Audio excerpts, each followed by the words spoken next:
On Raila Amolo in Maseno in January 1945, Raila Odinga is a scion of one of Kenya's foremost freedom struggle heroes, Jaramogi Ajuma Oginga Odinga. The older Oginga was an independence firebrand that together with Jomo Kenyatta and other leaders fought the cause of ending colonial rule and negotiated the constitutional order of Kenya at the famous Lancaster conferences in London. And to a politically conscious father was Raila Odinga born. And as a child growing up, he watched his father rise up to become the country's first vice president when Kenya was declared a republic in 1963.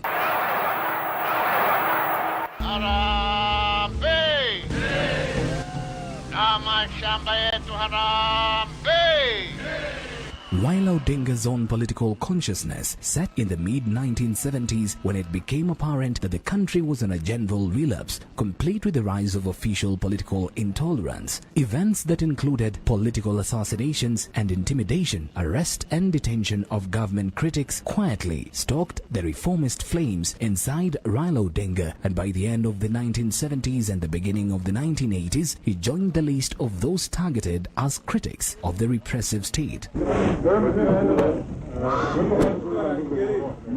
A coup attempt by elements of the Kenya Air Force on the 1st of August 1982 marked a turning point for Raila Odinga as he was detained and tortured, having been falsely accused of a role in the coup attempt. For 6 years, Raila Odinga was detained without trial and held in solitary confinement. He was released in February 1988 only to be rearrested in September the same year for allegedly engaging in political activities. Raila Odinga's second stint in detention lasted close to a year, ending on the 12th of June 1989.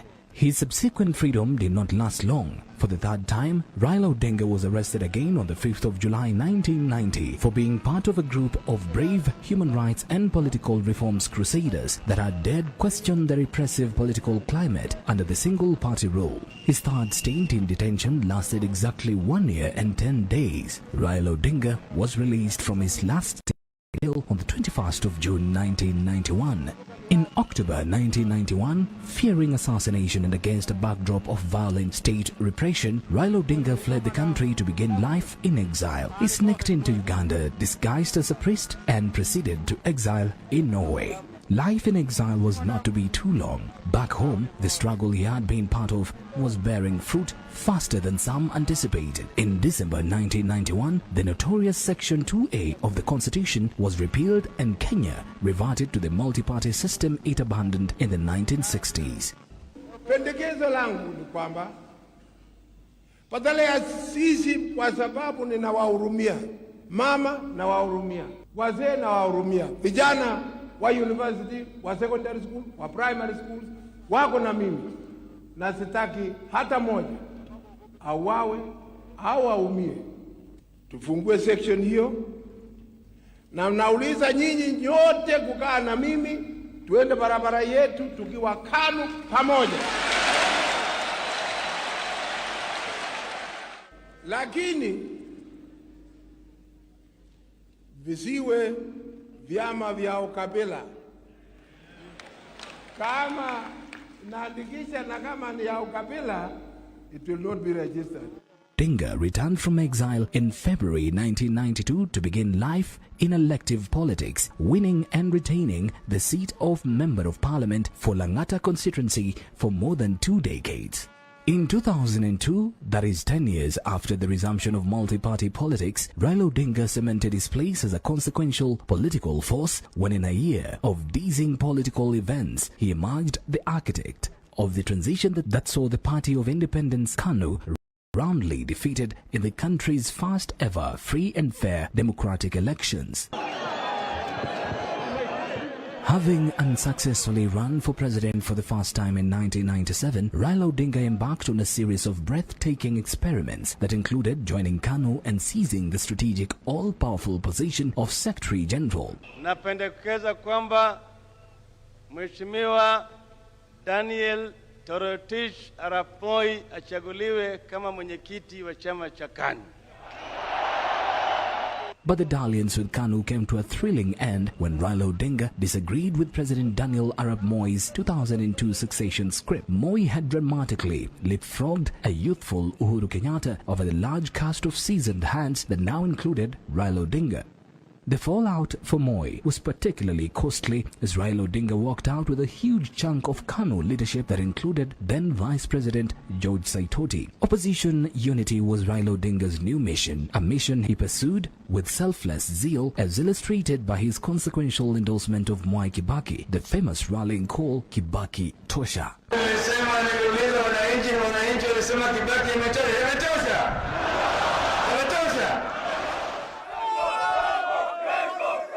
The formation of the National Rainbow Coalition (NARC) and the endorsement of Mwai Kibaki proved a political masterstroke. KANU and Moi were outfoxed, and Raila Odinga's energetic campaigns across the country constituted the final rites for a party whose assured defeat was just an election away. With Mwai Kibaki confined to a wheelchair by a nasty road accident, the entire campaign revolved around Raila Odinga, who directed the show with ruthless efficiency.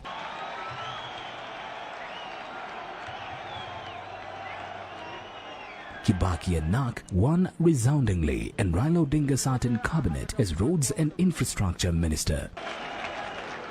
Having been elected on the promised constitution, NARC embarked on the process, albeit with increasing reluctance among conservatives in government that felt reforms were no longer necessary after the removal of Moi and KANU from power. But Raila Odinga pressed on. And the Bomas of Kenya process of reviewing the constitution finally began. With conservatives shifting the game to the content of the proposed constitution, Raila Odinga formally drew the line and successfully opposed what he termed a mutilated version of the constitution NARC had promised Kenyans.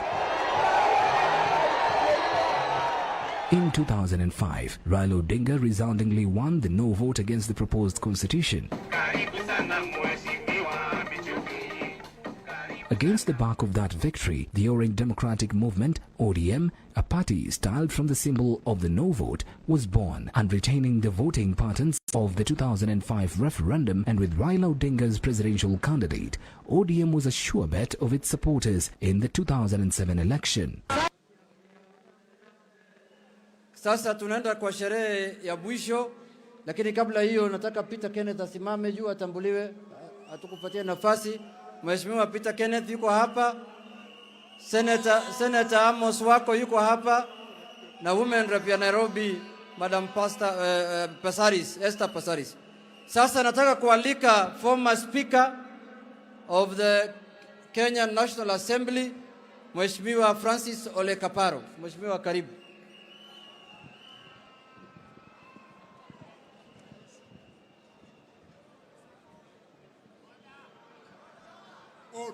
Order. Order for real. Before, kabla sijakuwa speaker, washa niwe Kaparo kwanza. Na kama Kaparo, Mheshimiwa Raila, kwa wakati huu wote tumekuwa marafiki, umetafuta kura, sijakupa. Lakini safari hii utapata kura yangu na marafiki.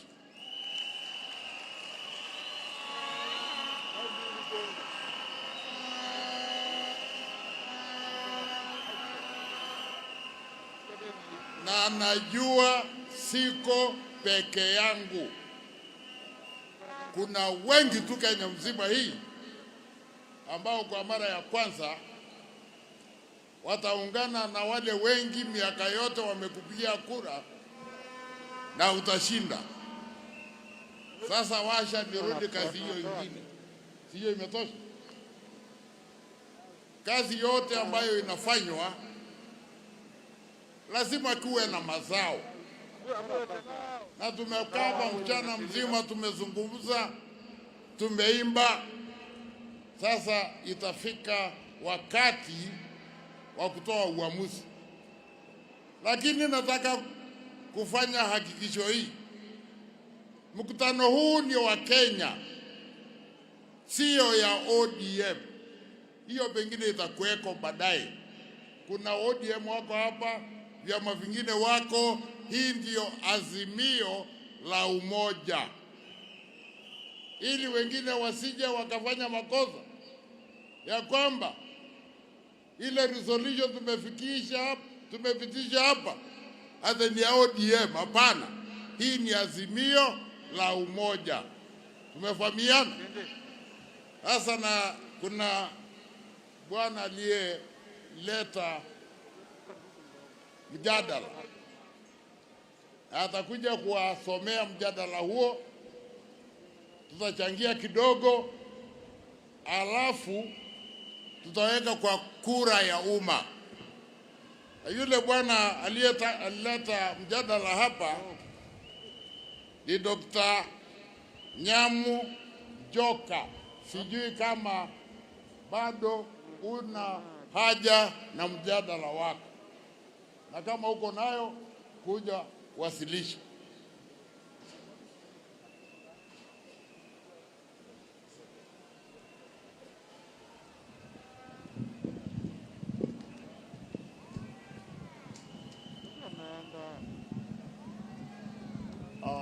No, it's okay. I'm addressing Your Excellency. No, excuse me.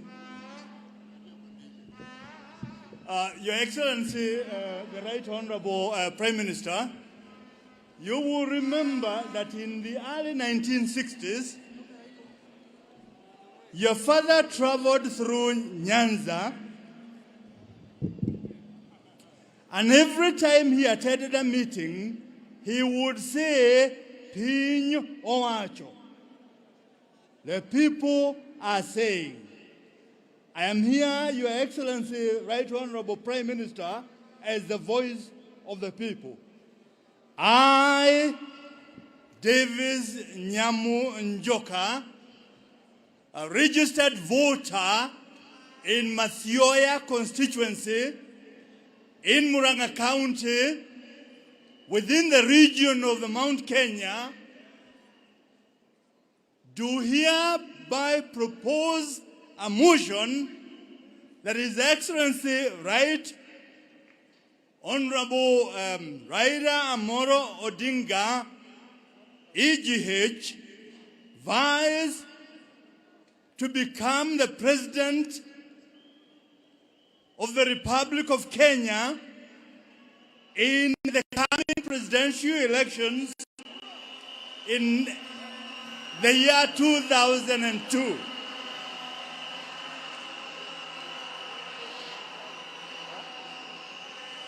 The reason why I'm making this proposal is because we as Kenyans believe that we are safe in your hands as the President of the Republic of Kenya, because you are a young and patriotic Kenyan who will carry our hopes for the safe or for a safe and equitable society in the Republic of Kenya. I move this motion.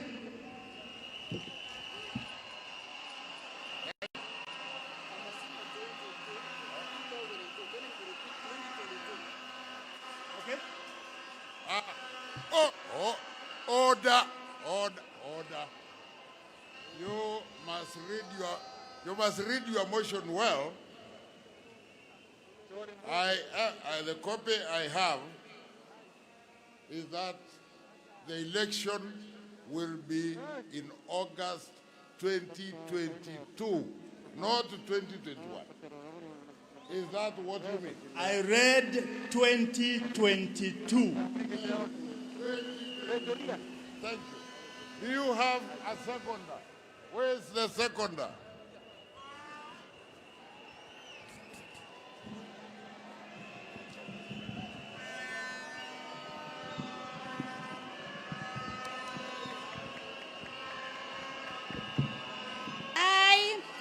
Honorable Mishi Juma Boko, who is a voter in Likoni constituency, Shikadabu ward, from the coastal region. I second the motion that His Excellency Raila Amolo Odinga, EGH, vies for the presidency in the forthcoming presidential election in August 2022. I am confident that Baba Raila Amolo Odinga has what it takes to transform the economy while embracing digitalization, creating employment, and ensuring inclusivity. I believe devolution will thrive. I beg to second the motion.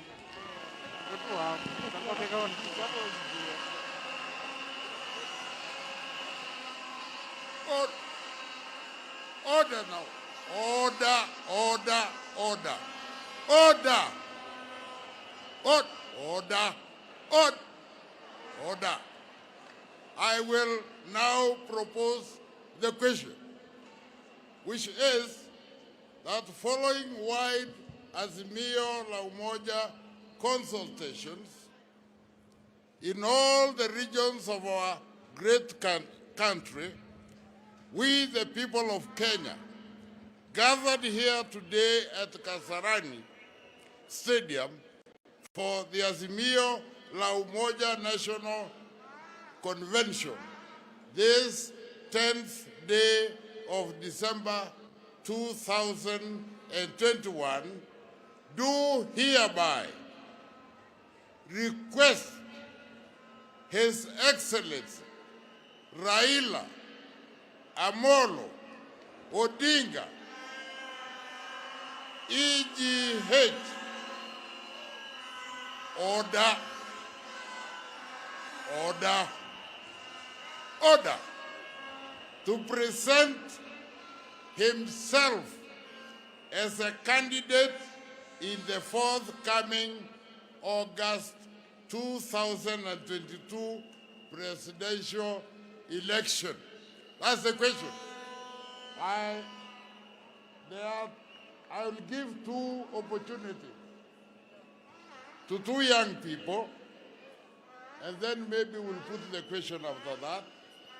And I will have the first person to make a contribution, Irene Mayaka, a young lady from the Nyanza region. Irene. Irene Mayaka, a young person from Nyanza region, I wish to set the following.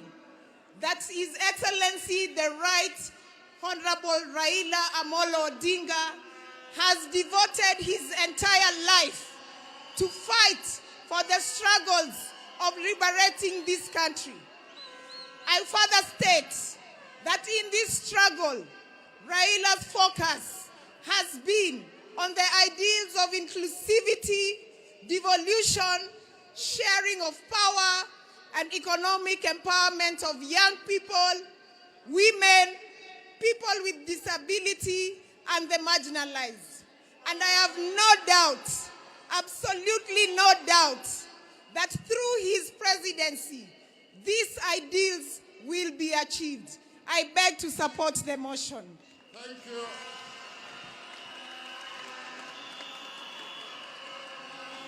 I think I will give the last intervention to another young person from the western side of our country, Mr. Moffat Mandela. I, Moffat Mandela, from the Western Kenya, a youth from Western Kenya, wish to state the following. That this country needs a statesman at the helm of political leadership. His Excellency Raila Amolo Odinga has always put this country first. that he has always put this country before his personal and political interests. His Excellency Raila Amolo Odinga has always had a big heart that is forgiving everyone that has always wronged him.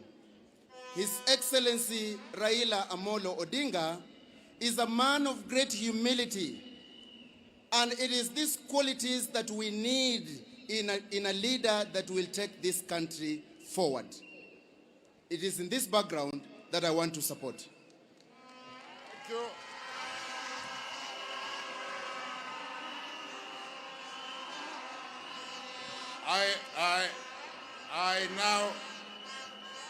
I now wish to put the question, which is that following my Azimio La Umoja consultations in all the regions of our great nation, we, the people of Kenya, gathered here today at Kasarani Stadium for the Azimio La Umoja National Convention, this 10th day of December 2021, do hereby request His Excellency Raila Amolo Odinga, EGH, to present himself as a candidate in the forthcoming presidential election in August 2022.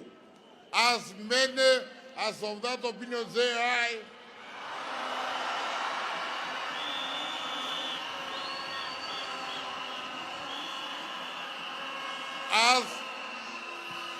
As many, order.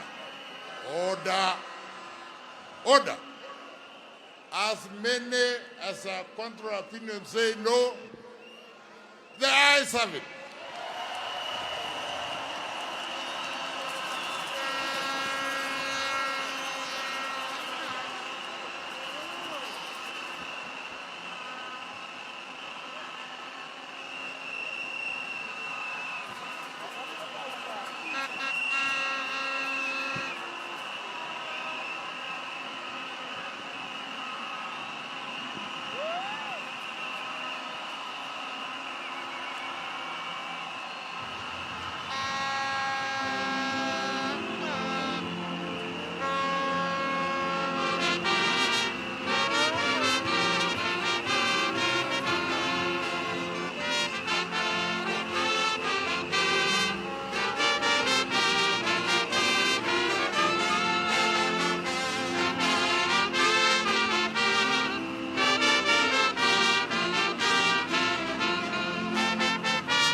Hello.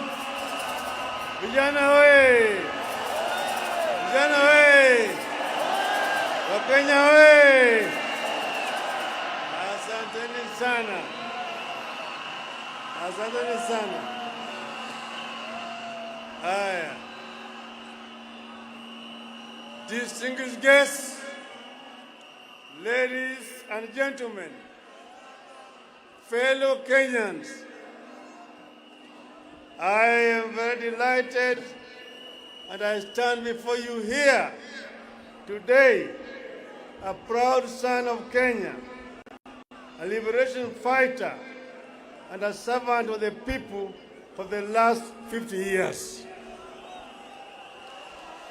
Today, I boldly declare that I'm neither repentant nor regretful of my own experience in the fight for a liberated Kenya.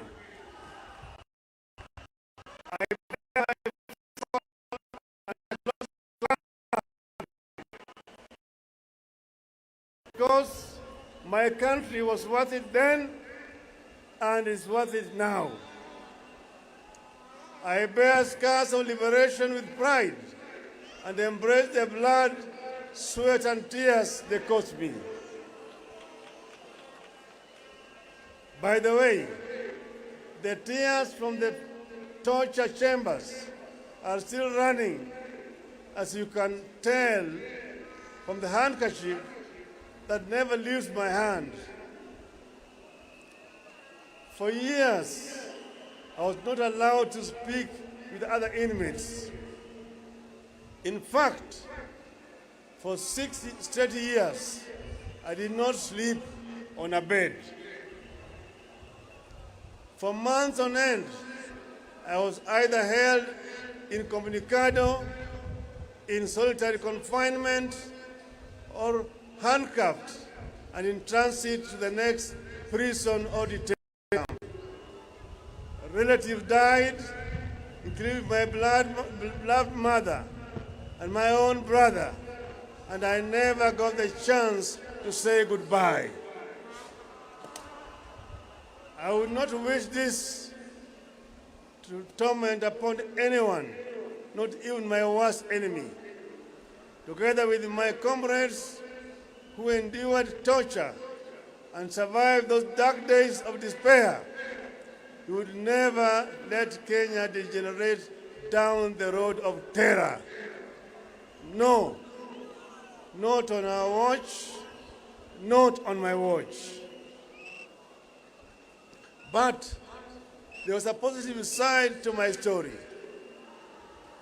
It's about a friend, Alando, of legendary beauty, with brave heart of Luanda Magere.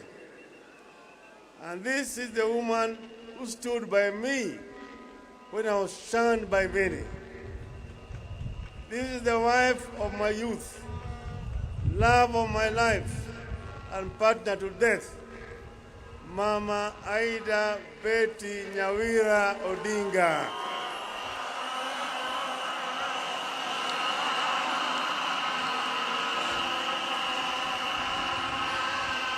In those hard times of long and uncertain incarceration, if I was not reading the Holy Bible, I found deep solace in Mama Aida's love and support. She became a constant guest of the police cells through constant arrest and harassment. I can't thank her enough. Thank you, darling. Fellow citizens, what makes a great nation is not the man it produces, but the man it honors. That is why I would be remiss if I do not pay homage to those that gave us the sacred license to stand tall, to speak free, and to think big on this very day. And here I'm talking about my comrades in arms, both alive and those who have fallen. I pay homage to those who have gone before us, the fallen heroes of the second liberation. These include Kenneth Nyindo Matiba and Charles Rubia. Many do not recall that I was detained at Community Maximum Prison on the same day with two compatriots on the 5th of July 1990 for demanding multipartyism.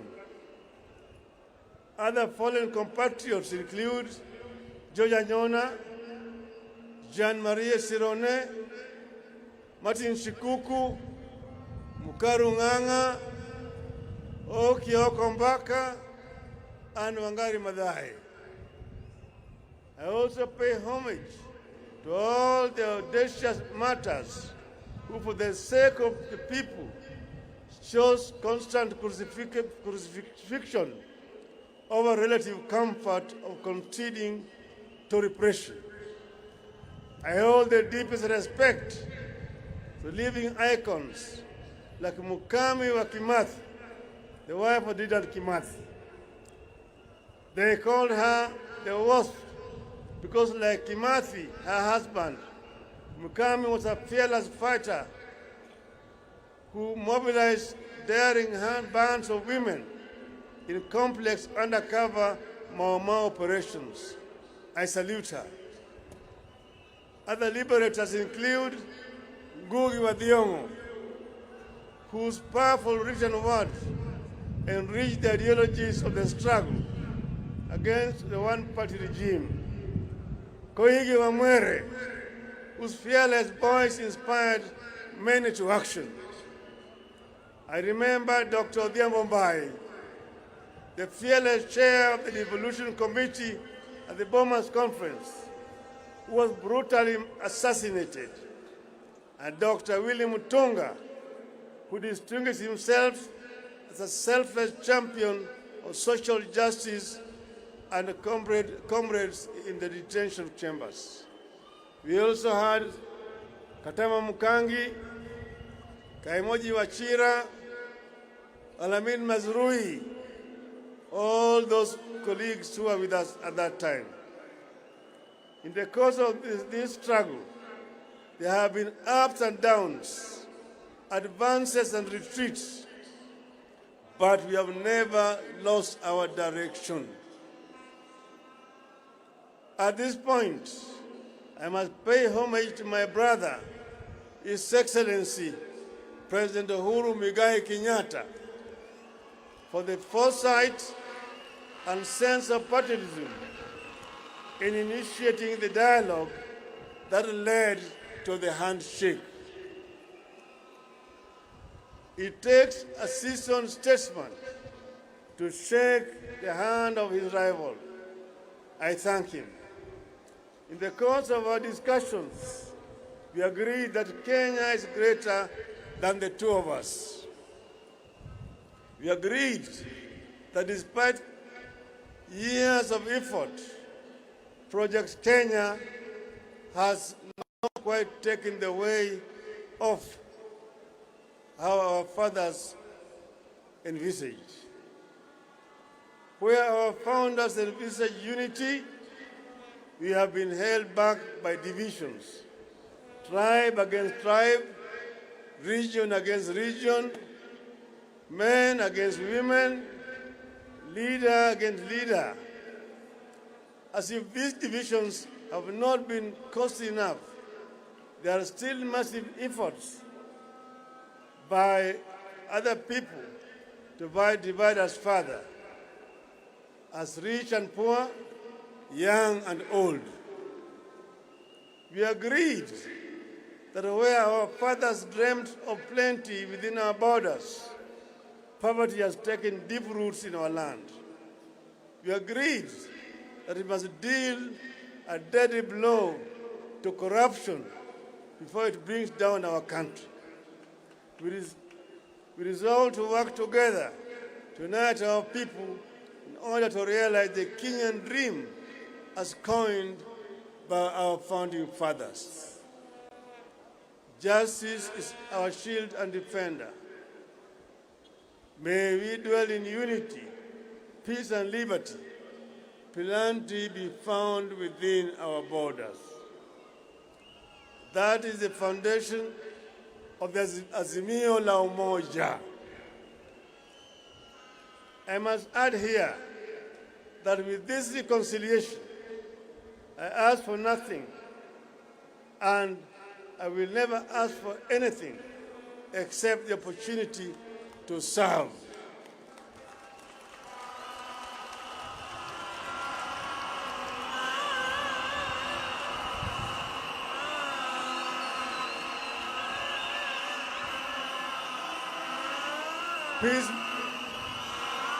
Peacemaking is not a self-enriching enterprise. It is a calling from God. Blessed are the peacemakers, for they shall be called the children of God. Fellow countrymen, let me shift gears now to other stories. Those that I witnessed, listened to, and collected on my Azimio La Umoja tour of every corner of our greatest republic over the last 3 months. This meeting today, the culmination of the Azimio La Umoja journeys you have taken together. And you have already seen through the videos some of the issues that were raised during the consultations. Kenyans spoke from their hearts during the 15 Azimio La Umoja Mammoth meetings. At the coast, wananchi reminded me that land issues remain a subject of pain. Many families long for the privilege of possessing family land that they can pass down to generations. They cried about the huge impact of the standard gauge railway on their businesses. We traveled into the North Rift, and there I listened to concerns of residents whose livelihoods are being destroyed by cartels in agriculture.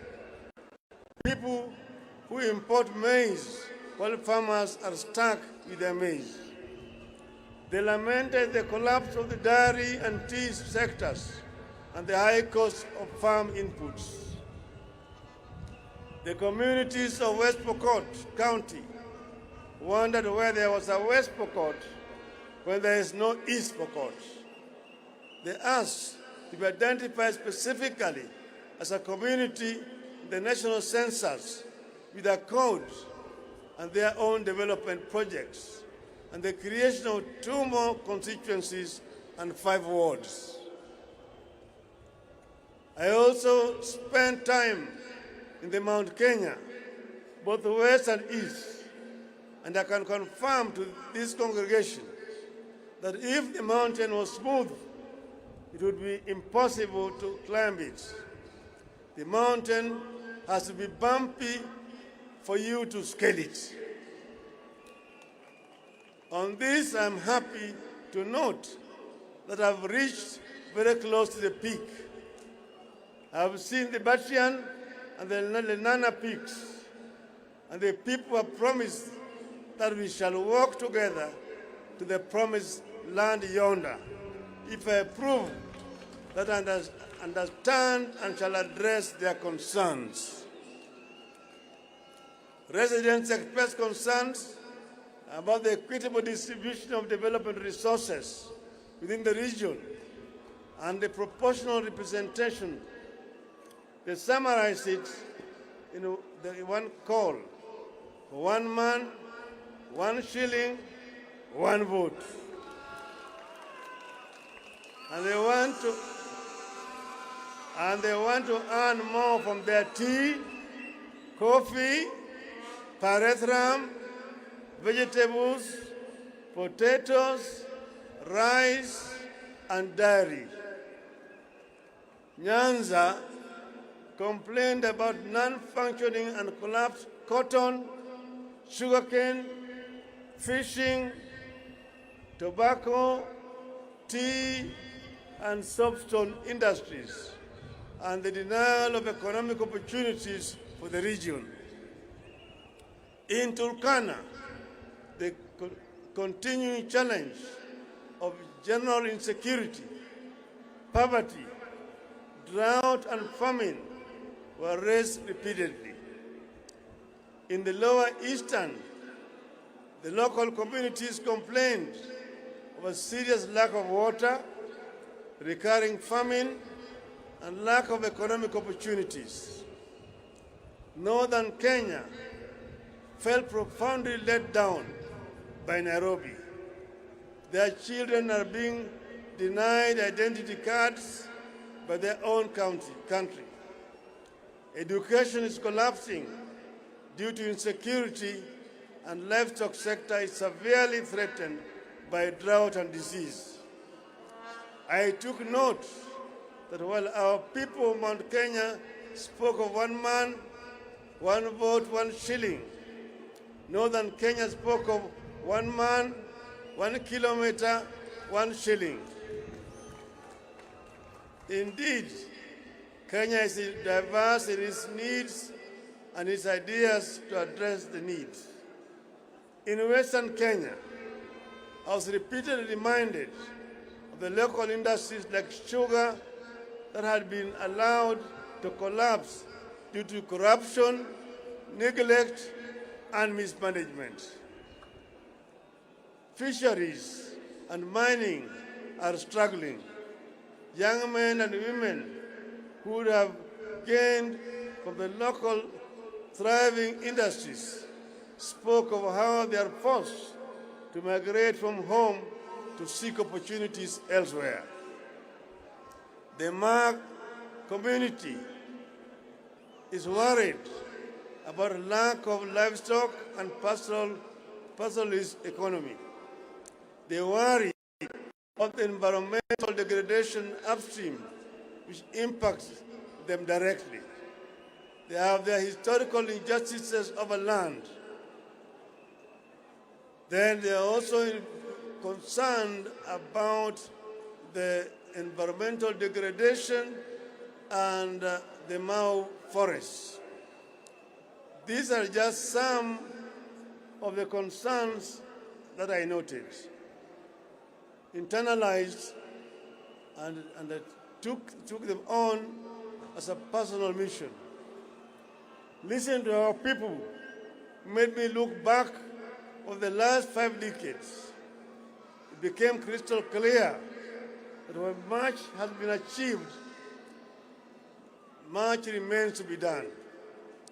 I stand here deeply concerned, indeed horrified, at how our peers at independence left us far behind. Nations like South Korea, Malaysia, and Singapore, with whom we were at the same level of development in 1964, have largely vanquished us, and they have vanquished the extreme poverty. Today, they manage the diseases like COVID as effectively as all other functioning countries. Their education systems have dealt a deadly blow to the ignorance and put them in the Premier League of the 4th Industrial Revolution. You have to change tact. You have to catch up. Fellow Kenyans, following the listening hours and to address the concerns that have emerged, we came up with a 10-point people's program as follows. Point number 1, inua jamii, pesa mfukoni. A nation's greatness is judged by how it treats its poor and vulnerable. Pesa mfukoni is a social protection program that will deliver 6,000 shillings per month to the 2 million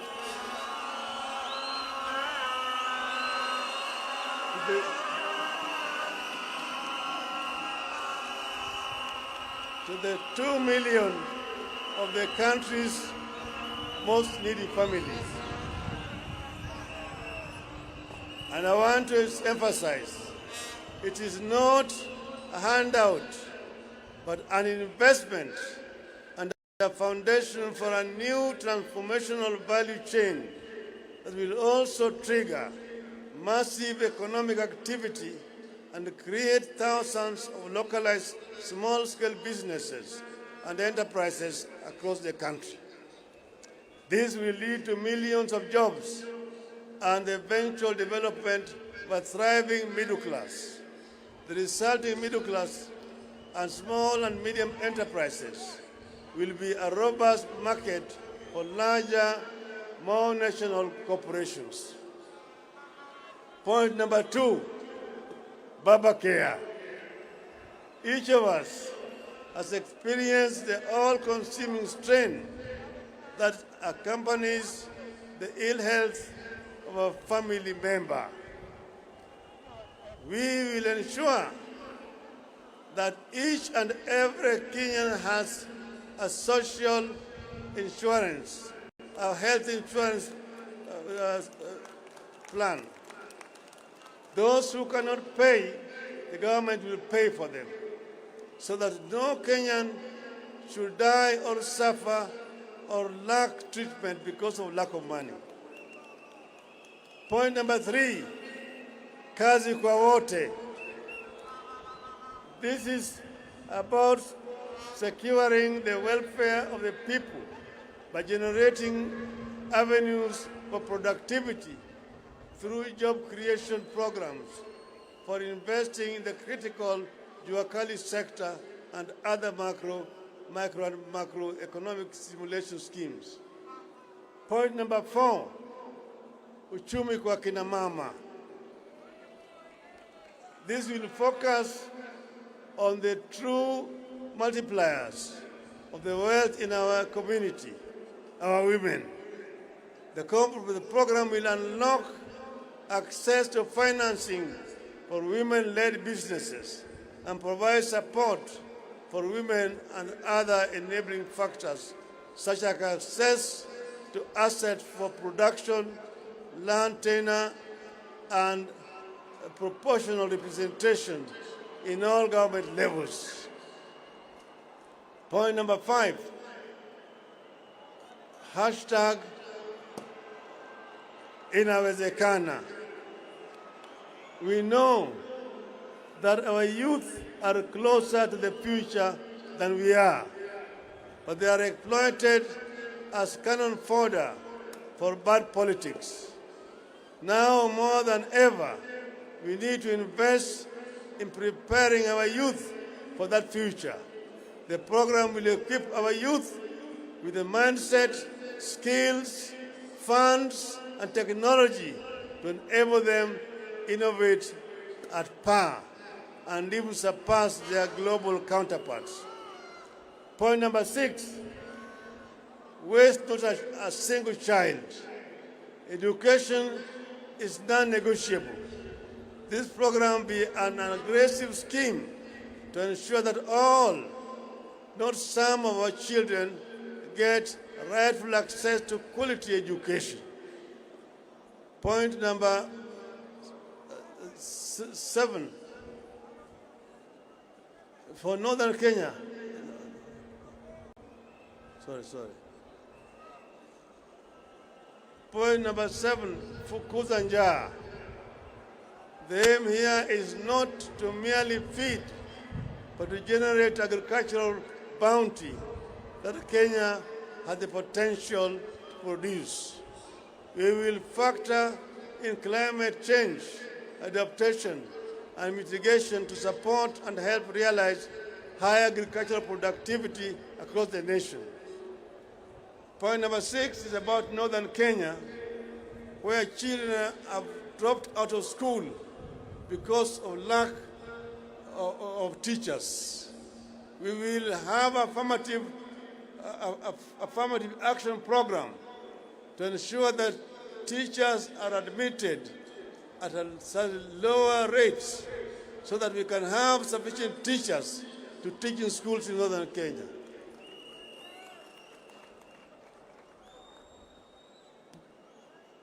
Point number 9, one county, one product. I firmly believe that the idea of devolution in Kenya has the transformative potential of rich mineral mines, abundant oil fields, and other traditional markets of our nation's affluence. One county, one product program is designed to be a launch pad to a Kenya which consumes its products, exports excess, and registers surpluses, not deficits. The national government will support materially and technically towards an ultimate vision where the 47 counties will begin industrializing at unstoppable rates. The 10th pillar of my vision has to do with the principles of administrative continuity. By continuity, I mean building and improving on the gains that have been made by the administrations that came before. Africa suffers a retrogressive mindset of starting afresh instead of advancing existing accomplishments. When one administration sets up something, the next knocks it down. This makes many countries in the continent stuck in a constant state of ignition, never making it to acceleration and takeoff. Kenya must not be a start-stop nation. This is a waste of time and resources and should not be entrenched in Kenyan political culture. For example, President Kenyatta's Linda Mama program could not have worked without the construction of health facilities and upgrading of transport networks that we undertook during the Grand Coalition government. The plan for a rapid bus transit system could not have been operationalized without the construction of the Thika and Mbagathi roads. The plan for the Lamu port dates back to 1972, when President Mwai Kibaki was finance minister. It took almost 50 years for it to be launched by Kibaki as president in 2012, as he was leaving office. President Uhuru Kenyatta took it up in 2013, ran with it, and has implemented it. Lamu project is one whose ultimate vision I see clearly. Ignore it squanders opportunity. By another 50 years, to have a world-class transshipment hub that will reap exceptional economic benefits for our country. My manifesto will bear a crystallized description of the 10-point People's Program, delving into workings and plans that will actualize it for the people. These are just but highlights of new programs that we shall roll out to respond to needs expressed at Azimio La Umoja events. Very soon, ladies and gentlemen, I will unveil a detailed manifesto addressing the critical concerns like corruption, public debt, industrialization, ICT and digital economy, promotion and protection of businesses, and particularly protection of private property. Our business community deserves protection, and they will get it. Fellow citizens, at the top of our national government, where leadership is exercised to the maximum in governing and changing our nation, is the presidency. The president makes a difference in the life of this nation. Having listened to your calls during our conventions, give my credential to this congregation and the nation at large, and having spelled out the people's aspirations as I understand them under the Azimio La Umoja, and having given my 10-point vision for Kenya on this day of December 10th, 2021, I, Raila Amolo Odinga,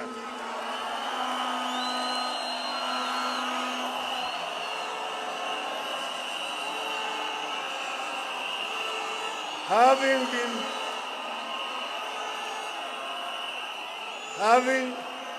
been faithful and committed to building a national democratic and progressive Kenya in our lifetime, having worked for many patriotic Kenyans to achieve this goal, I do hereby accept to present myself as a presidential candidate at the presidential elections on the 9th of August 2022, following the request and unanimous decision by Azimio La Umoja.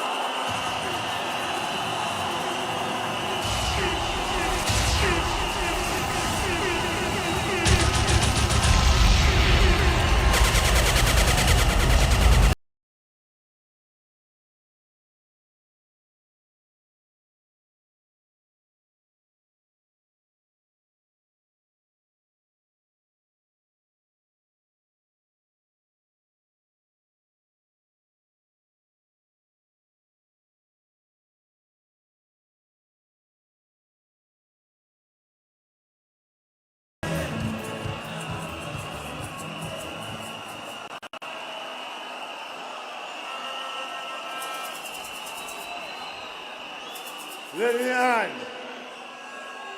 I'm not running for the president to oppose anyone, but to propose better policies. I'm in this race to mold one indivisible nation. I'm not at war with any personalities. I'm at war with ideologies that will lead this nation in the wrong direction. Ideologies that divide us instead of uniting us. Ideologies that put the personal above the national good. Now, I want you to listen to me. Vijana mpo? Vijana hoi? Wacha nimalize kwa Kiswahili. Mimi natoa shukrani kwenu nyote kwa kufika siku ya leo kwa wingi kwa hii sherehe yetu ya leo. Na sasa mimi nataka kutangaza, baada ya sisi kuzuru Kenya mzima na kuongea na Wakenya, nilikuwa nimewauliza, baba aendelee siendelee? Aendelee siendelee? Sababu leo nimejibu ati baba ataendelea, na tarehe 9 mwezi ujao, mwezi wa 9, baba atakuwa kwa kinyang'anyiro ya kugombea kiti cha urais wa Jamhuri ya Kenya.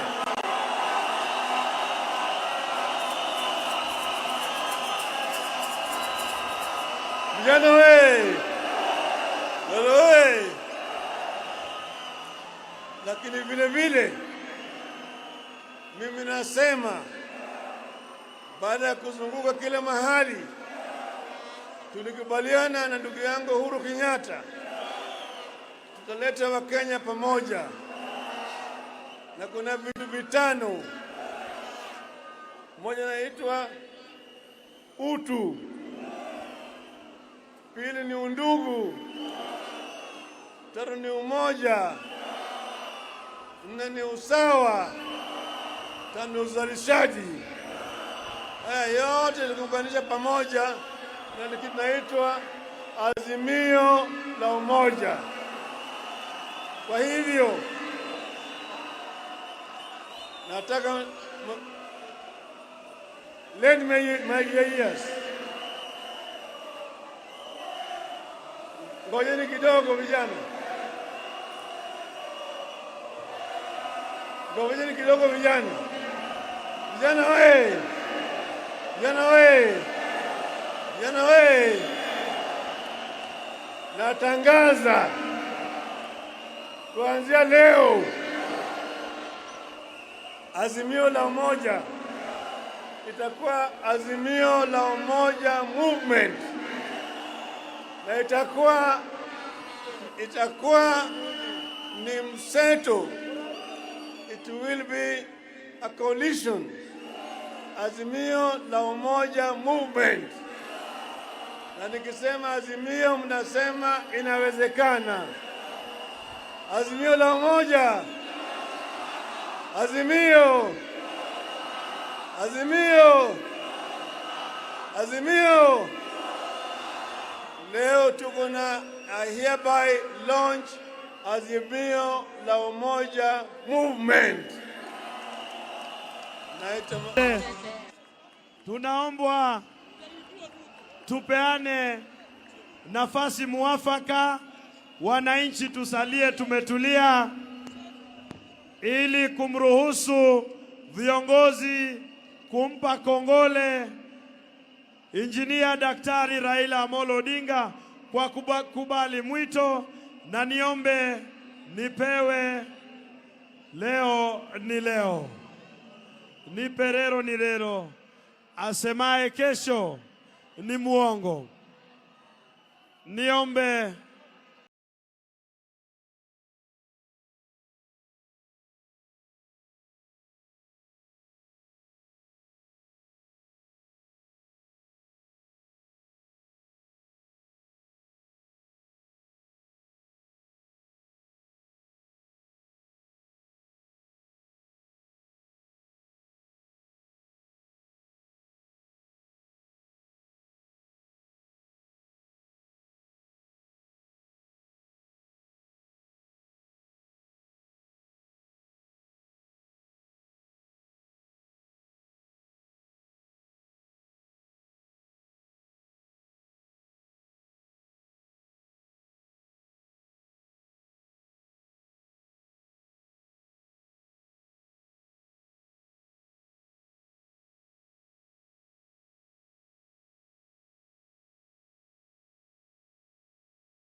niombe mulio kwa jukwaa mushuke, ndio muziki iendelee.